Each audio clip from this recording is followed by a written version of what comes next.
right, there you go. We're live in Detroit, and it is 10:08 on the 5th or the 23rd of the 5th month of 2026. And I'm just playing around right now with a couple things. I don't have a green screen, but I'm using the green screen effect. As you can see, I have got on a brand new shirt under my other shirt, and it is a musical shirt. I just saw it. I saw it on something online. Oops. And where'd I go with this? Oh, there I go. I'll put that over here. And it says look at the camera. So I'm going to look at the camera. Anyway, I think I'm live. Let me check. I'm just so good at this lately. All right. When you have so many apps, you ever do that? You got to scroll like side to side to side to side to side. It's crazy. No, all that. And I have reset that. Now I have it. Okay, I'm going to try something here real quick. I got to set the settings because what I do have, okay, visual effects. No, I know what I need. General. I need the general. And then I need a couple other things. Yeah, we're live in Detroit, and it's so weird because, let's see. I'll try that a little bit. Okay. All right. I've got it in 1080 DPI, but it seems to be choppy a little bit. I've got a brand new camera too. That's the funny thing. All right. So we're going to do that. And we're going to do this. So how you guys doing out there? I know we got a lot of people that are down at the Detroit movement. It's called Movement, not the Movement. I've been corrected on that so many times. It used to be called DEMF, the Detroit Electronic Music Festival, way back in the early 2000s when it first started off. And the reason I got involved on the outside, I'd never been involved with Paxa or the Movement. They're the ones who put it on. But the reason there's thousands of kids from all over not only Michigan, Detroit, and everywhere, but all over the country and all over the world, they come and they converts for a whole entire Memorial Day weekend. For the last, it was well, I know some of the people when they were trying to start it. Stacy Hotwax Hale, the godmother of house, she was actually instrumental in the Detroit Music Conference, the RMC, LA, you name it. And I was part of that for a while behind the scenes. We didn't get anything like that, but we had a lot of really cool record labels. We had artists and stuff like that. And we stayed downtown in hotels. The Athenaeum Hotel was that well. And we ate in the cool rooms, and it was right next to Fishbones. And Fishbones Ball inside. In fact, they had the Guinness Book of Records plaque right at the base of it. And it said the world's tallest indoor waterfall. And I think it's still, but I think it's out of operation, definitely out of it for many years. I couldn't tell you when. I was a handful of years ago, I'd say like 7 ago. And what was really interesting about it was that they had a whole bunch of different people involved. And what was going on was that they were trying to figure out what to do with the techno scene and electric dance music, because New York had already been the market with dance music since the 70s, the disco era, the Palladium, Studio 54, a lot of celebrities, athletes, you name it. Exotic people, eccentric people, Andy Warhol, Michael Jackson, Brooke Shields, you name it. The list goes on and on. A lot of producers, Roger, Jelly Bean Bonitas, Shep Pettibone, they were just all there making it happen. So the other cities wanted to get a little piece of that. Chicago was one of them, and they had their own brand of dance music. The ladies, Bellevue, Michigan, which is off of 94, in between where the airport is.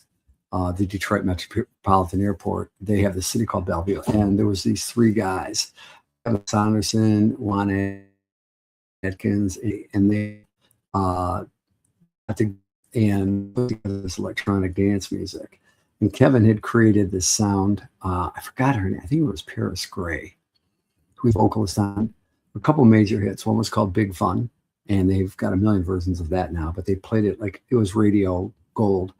And it was something that introduced the world to a sound called house music. It's kind of, being inside of a club, we called it the house. And sure, there's going to be different descriptions of that, but that's kind of what happened. And it had this, syncopated beat all the way through four. They called it four on the floor the whole time. Just 1, 2, 3, 4, 1, 2, 3. So, and he applied these beats to it, to make it danceable, and it was a good rhythm. About 128 plus, give or take. Anything over to 120 is a good danceable beat. 120, give or take. So what had happened was the starting remixes came shortly after that, early 90s. I remember him doing a remix for Paula Abdul, Cold Hearted. Remember Cold Hearted Snake? It's actually called Cold Hearted. But anyway, it was a danceable version. Even though the song was a popular radio hit for Paula, among many other songs, what had happened was that she had him remix it, or maybe her agent or produce somebody, and it was really it took it to another level inside the nightclubs. The other thing is about a song that, back when Michael Jackson and Prince and all of those artists came along, a lot of them used real musicians with real instruments. So a drummer was never on beat all the time, no matter how good the drummer was. He's off beat just by half a snare. And what happens is that the DJ can't keep the songs lined up. They beat match them. So, like, let's say you hear a song, do, do, do, do, do, do, do, do. Then another song comes in. And instead of going, having these two different collision courses match the beat, we slowed one song down, we sped one song up to match it. And what happens is, do, do, do, do, do, do, do, do, do, do, and then the song would take over. That's beat matching or mixing. So the song became easier. Then there was electronic music. There were remixes. They had Metroplex. They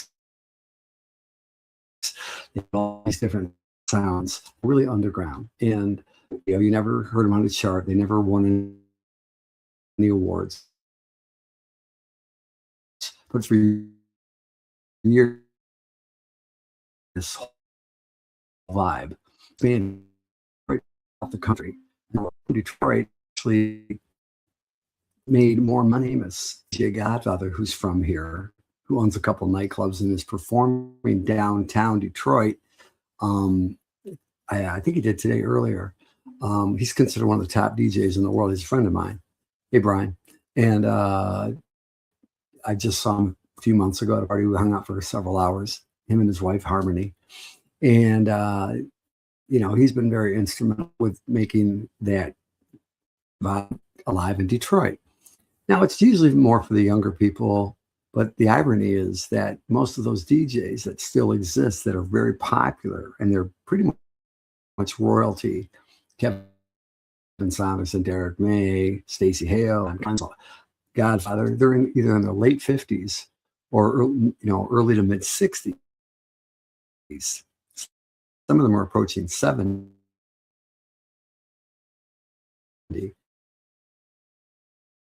And a lot of these have lyrics or vocals in it, and those that do have hooks, meaning they don't have a whole story, like the intro, the verse, the hook, chorus, maybe a little bit of a bridge. They do have breakdowns, though. They call them beat, bridges and things like that, or breaks, where they can just get that instrumental, where they find that slot, maybe 3-4 measures worth, and then where there's nothing, it's not real loaded with a lot of, and definitely not a lot of vocal. Same thing here. And that's the part where they can kind of segue and meet in the middle and transition. So anyway, up here a second, give me one for some reason. Okay. Yeah, I had a little notes here. I don't know why. Okay, cool. And so right now there's every place down there, whether it's a little pub or some kind of small restaurant or bar, they're all capitalizing. They're letting DJs play. It's kind of like Nashville meets a DJ. Instead of live musicians playing the guitar or the banjo, harmonica, whatever, because that's the instrument that usually will be the most prevalent. So it's kind of hard to carry around a drum kit and set it up all the time, especially when you're limited on space and time. But anyway, well, the DJs usually have these portable sound systems, laptop with controller, sometimes controller without laptop. It might have a little jump drive. What's the jump drive look like? Let me see if I can find one for you. Here's one. These are one of these things where you get into your US and it holds a lot of information, video or thumb drive. Don't know why this thing keeps going off on me. Anyway, yeah, so you can get these anywhere, online, what have you. So anyway, hey Gina, how are you? I hope you're too. Nice to see you. I'll just educate as best I can. Like I said, using my screen. That is making me crazy. Let me see if it keeps going off. Hold on. Whoops. Hold on 1 second. Bear with me for a second. Okay. So anyway, how are you? Okay, I can hear myself. I'm looking at myself on the phone. Did it freeze up on me? Oh no. Okay. Sometimes it keeps freezing. I do not know why. I mean, I'm long because I got to fix this. This is really, I pay to upgrade this every single year, and they charge me more, of course, right? And you think it would get easier and better. I had better luck in my basement 5 years ago. It's crazy. That's why I've been trying to get a hold of different companies. That's the one thing I have to besmirch Detroit for. I have so many people calling me, oh, I got a great studio, I got great studio, I got great studio. We're going to do something. And then 6 months later, they'll call me again. So I'm at the mercy of this at the moment. But anyway, so that's what danceparty.com is for now. It's based on not necessarily this, but on the vibe of literally millions and millions of people from around the world that listen to and subscribe to the music of the DJs. And that culture, that's probably the best word to use, the culture that it brings to bringing a lot of people down here in the rain, in the cold. Sometimes it's 95 plus degrees down there Memorial Day. You know how Memorial Day, every season it's different, especially in Michigan. You can't rely on the Weather Channel. I have no idea why the Weather Channel and all that technology, just like that, you can't rely. It gets worse. Yeah, it's supposed to not rain today and then it rains, or it's supposed to snow and then it's a heat wave. So I guess that's kind of what they were dealing with today. But these guys that put the stuff together, like Mike Fotias from Audio Rescue Team, they are usually prepared for it. Cables and the lighting and the LED walls and, of course, the speakers. So they know basically how to put this stuff together the right way. All right. Now, what else was I going to say? Yeah. So, you know what? I think that when I come back later, I'm going to talk about the favorite venue, the favorite DJ, artist, producer, the favorite moment, the favorite after party, because these parties will go on till some of them will start at 3, 4 in the morning. The nightclubs are officially legally supposed to shut down at 2 a.m., even in downtown Detroit. But sometimes they have these minutes and little options they have on, and they have club just go on to the next day. And this is going to go till tomorrow and then into the Memorial Day weekend, Monday. Okay, so today's Saturday, Sunday, then Monday, and then it closes out in the early evening, I believe. I think by 11 o'clock they're done Monday night. Most of those people I know, they don't sleep. They're dancing all night. And I don't know what the rest of the week will be like for most of those people. But if you're young, I guess you can recover easier, quicker. Hydrate. Take your multivitamin if you have any. Try to eat healthy in between whatever you're doing. Try to stay safe. If you're down there parking your car, be careful. Because I hate to say Detroit, national parking too expensive. and it doesn't matter what you pay. You better watch your car. So don't leave any valuables in it or anything like that. And try in the safest place possible. As far as the dance music community, like I said, I started with it with Hale. In fact, I was going to try to find a picture of the Detroit Regional Music Conference from 2 or 3 from all over, didn't know what I was talking about. I said, this internet thing is going to take over. This is back in the early 90s, and this was right after I left one of the biggest clubs in Detroit called Legends.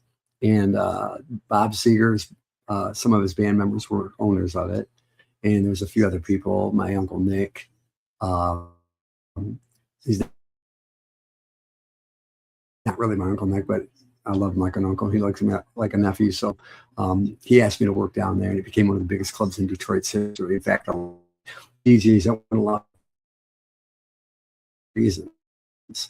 We're too young. DJs in the world. His dad asked me when he was 15 if he could spin, and I said, "Yeah, sure, let him come on and spin."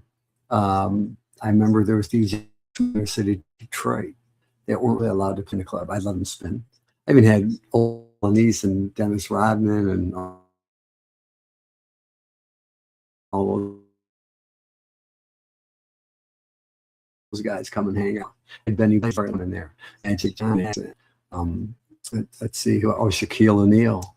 The Pistons would come in. Bob Probert, Sergei Fedorov, Dallas Drake, Sheldon Kennedy. Oh my God, the list goes on and on. I can tell you that was different. Jose Canseco, Wally Cullen. It was just amazing. The list of people all over. So I knew we had something special. As a matter of fact, Stacey Hale called me up one day and said, "Hey, I can't find a place to put this singer, and she's got the #1 song not only in the nation on the charts, but in the world." And her name was Robin S. And I had to ask the owners, and they looked at me like, "Well, we don't know who she is," and this and that. And they go, "Listen, the song is the bomb. It's called Show Me Love. You have to look it up." And I got a little flack on it, but I said, "I'll make it work." Well, they go, "What night?" And they said, "Well, can you do it on a Thursday?" And Thursday was our slowest of the 4 nights: Thursday, Friday, Saturday, Sunday. And we brought her in, and the place was packed. They put it on all the radio. Stacey goes, "I'll get it on all the radio stations, and they're going to hype it up because they just need a venue. That's all we need." So they did, and it was mostly girls, and the girls knew the song, and the owners were just like, and they recorded it, and I had to play the video for like a year later every freaking night, every time I was there. And that's kind of the funny part. But we had a really good time.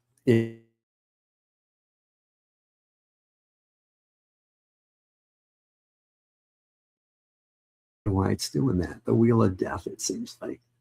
Let me see. Hold on. I got to check this out. Visual effects. Let me take that off. Let me see if that helps. And then general. I got to play with this no matter what. Okay, hold on. Hold on, kids. Give me 1 second. I just want to see what I'm doing here. Visual effects. All right. Anyway, so what was I going to say? Yeah, it was really a cool time, and I had so much power back then because I was the DJ that would let black men in the club come to the clubs when it wasn't a popular thing. The community, wasn't very well received back then. And they came down the Detroit, in Bloomfield and Birmingham and all these places because it was, there was a drive and the highways. I saw it a lot. They were always rerouting you to the Davison or somewhere. It was just a clutter. So they had all these things going against us. But these 6 owners, maybe 7, they had a lot of money tied into this club. It used to be chassis, which was if you look up and look towards the river, you would see right in front of you the Renaissance Center, which is the 5-cylinder. I'm counting on my fingers. 5-cylinder building In fact, I guess they're going to trade up to that late 77 in River. They put $300 million, and then 30 something years later, they sold it for like 30 million to General Motors. Well, now General Motors is moving out of there into the new Hudson building, which was torn down in 2004 and then rebuilt up again the last couple of years. And so now this place is going to be kind of gone. So it's kind of weird what Detroit has gone through, the ups and the downs and the highs and the lows, and move has been through its changes. But it's Paxhau. It almost sounds German, right? And but they've maintained corral and Egypt, book parties locally at all the different clubs underground. Some of these buildings are super old, or Russell Industrial. They put a couple thousand plus people in there. They make it look like an amazing place. But if you drive by it off the highway, it looks like an old, decrepit building ready to fall down. It's just a factory. They're shutting last night, but put that into a night in the past year or so. Majestic, the Magic Stick, Speaker Box, TV Lounge, the Annex. Some of these places have just been gone forever and ever and ever. But they thrive this week. This is their Super Bowl week. This is the time they shine, their New Year's, whatever you want to call it. And they do a massive amount of business, merchandise. It's a fun time for all. The good thing is, regardless of whether it's been really hot with a heat wave or this cold, damp weather, for most parts, I'm not saying things don't happen here and there, but nothing catastrophic for many people come down there all over the world, and mostly young kids, teenagers to their early 20s or maybe 30s. And then I'm old, like us, but like I said, because the D, like my parents, I don't know chemistry there is that works, but people look forward to it. They embrace it. They treat it like tradition. The biggest thing in Detroit, money there. Believe it or not, we had an NFL draft a couple of years ago that actually Nashville, as much as I love Nashville, happy to see that the NFL draft did more people than Nashville, which broke a record. 1,000 people or something like that. Detroit like 750 or 900,000 people. I can't even remember the numbers. Could imagine hotels, restaurants, shops. Good for you. So,